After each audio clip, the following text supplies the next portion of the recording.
all throughout, the summer of 1917, there were various revolts. There were the July days. There were all kinds of revolts that would spring up. And at the time, all the printing presses were required to give a copy of everything they printed to the provisional government.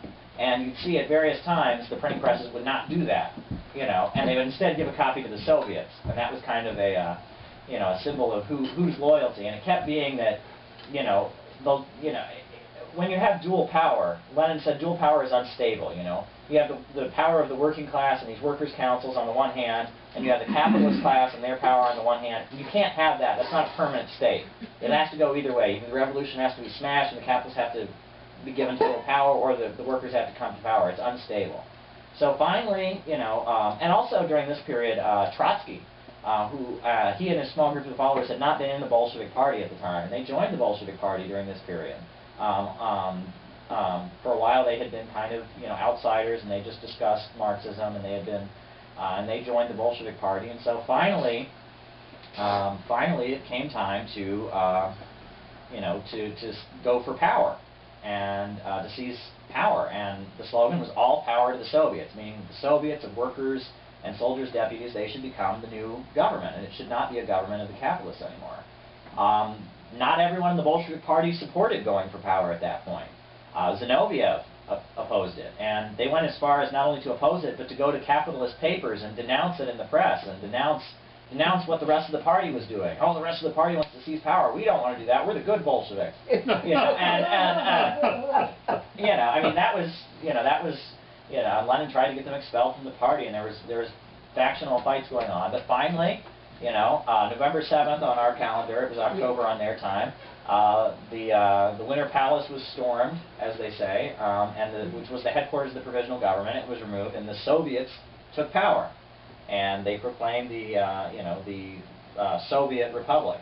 And upon coming to power, they issued 2 decrees.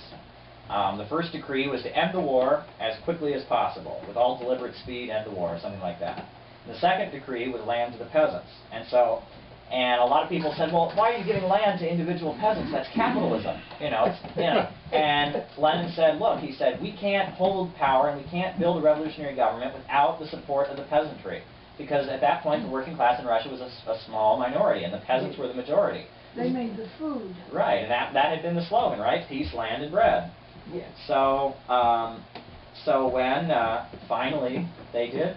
Hello. Hi, how are you? Yeah. Good of you to join us. What's your name? Yeah, Olivia. Oh, you're Olivia? Okay. Yeah. Did you get an email or? No, I didn't actually saw the flyer. Oh, okay. So I'm late. Great. I apologize. That's okay. That's fine. Yeah, we're discussing the Bolshevik Revolution this week. So, yeah, and we were just about at the time the revolution was happening. So you picked a good time to come. Right. And so they upon taking power, Lenin, and they issued these decrees.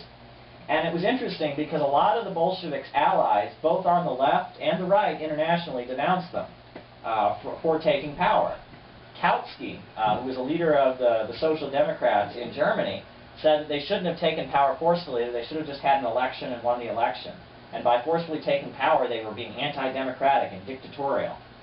And Rosa Luxemburg... Kautsky, who also coined the term dialectical materialism. Right. And then Rosa Luxemburg, on the other hand, said that they should take power, but they should not have given land to the peasants. They should have nationalized all land immediately.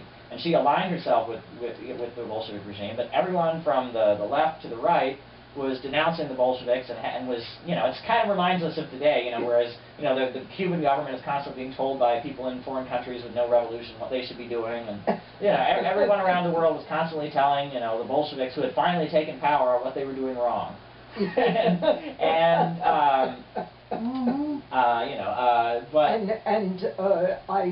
want to say that one of the things that the Bolsheviks did right away was they granted women the right to vote. Yes, that's right. And positions in the government, and they were pioneers in that throughout the world. That's yes. right. And it's as a result of that women finally got the right to vote in this country after 28 years because they had been fighting for more than a century for the right to vote and did not have it. But once the Bolshevik Revolution,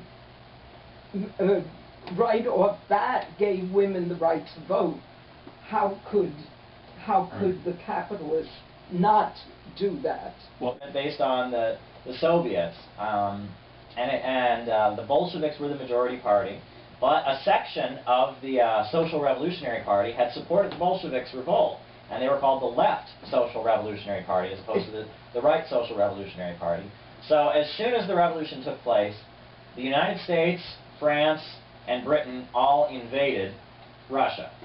Mm-hmm. And the Mensheviks, the Menshevik Party, the Tsarists, and the Right Social Revolutionaries all took up arms against the Soviet state. And so immediately the Soviet state announced that they had a policy they called, and there's two translations, either war communism or military communism, meaning that they turned the country into a fortress, basically. Every street and the country was militarized. Every shop on the corner, all the food was rationed. The military took control, and it was turned into a military state to defend the power that they had. Workers' councils had a lot, were running the show. The Bolshevik Party was leading it, but there was not, they confiscated all the food and distributed it based on where it was best in terms of military. In military terms, arms were everywhere. People took up arms, and it was war. And the fighting didn't end until 1921. This is 1917, so you can imagine. And one little-known piece of history is that one of the U.S. Marine battalions that was sent to put down the Bolshevik Revolution switched sides. Yes. And their children still live in Russia, and that's kind of an interesting story. I never knew that. In Archangel, Right. above the Arctic Circle. Right, yeah. And, Oh, that's fantastic. yeah, and look, I just got goosebumps.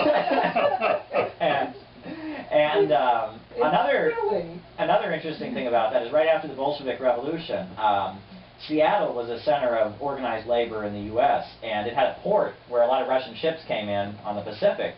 And a Russian ship came and was welcomed and given a parade through Seattle by the IWW, Industrial Workers of the World. And the captain of the ship, who had just he was not really a revolutionary, but he'd been given orders by like telegraph or something, telling him the ship was now under the control of the Soviets, had to get up and give a talk to a bunch of wobblies about how his ship was operated under Soviet power or something. My grandfather was there. Right. And that was great. And also in Seattle, the Wobblies famously struck against putting arms onto ships that were supposed to send guns to the counter-revolutionaries in Soviet Russia. So that was famous as well. The Wobblies refused to do that. And then, they ended up having what was the first general strike in U.S. history of the 1919 Seattle General Strike, and eventually shut down the city under the slogan, "Together we win." All power to the workers, inspired by the Bolsheviks and led by Anna Louise Strong. Wow. So I mean, the Russian Revolution had global implications. All around the world, if you supported the Bolsheviks, you were kicked out of the various socialist parties. So communist parties were formed all around the world. The German Communist Party was formed eventually. At first, there was this. Well, I'll get into that in a second. But in the U.S., our Communist Party was formed in 1919. In the Communist Party of the United States of America, people expelled from the Socialist Party for supporting the Bolshevik Revolution. In Britain, a Communist Party was formed. All over, there were these new organizations that eventually Lenin organized into the Third International, the Communist International. So military communism was the policy. And the idea was that the Soviets, they had to maintain power, and they did redistribute land, and one of their campaigns was teaching people to read. They had mass literacy campaigns where they sent people into the villages to teach people to read for the first time. Military communism was the policy, and what they were depending on, they were holding out for this, was that in Germany, as World War I ended, the German workers took up arms against the state and were looking to have a revolution. And they were led by Rosa Luxemburg of the Spartacus League, was the name of her group. And they took power. They took control of Bavaria for a little while. It was the Bavarian Soviet Republic. But ultimately, that revolt was crushed. And that was what the Bolsheviks had been holding out for. They were holding out for a German revolution because Germany was a center of industry and power, and it didn't happen. The reason it didn't... Luxemburg was executed. Yes, shot, and so was her husband, Karl Liebknecht. and it was a bloody counter-revolution, and the only reason the revolution failed, and it was not because they didn't have popular support, it was not because the conditions weren't right, everything was right except the Social Democratic Party, the majority of the Socialist Party, refused to cooperate with the revolution. And even though the rank and file in many places defied the orders, the Social Democratic Party of Germany was counter-revolutionary. And when the strikes were happening, they didn't strike in agreement with it. They mobilized their people. They had police who were part of the Social Democratic Party who put down the revolution. Well, and they had been formerly the party of Rosa Luxemburg. Right. Rosa Luxemburg had been kicked out to form the Spartacus League.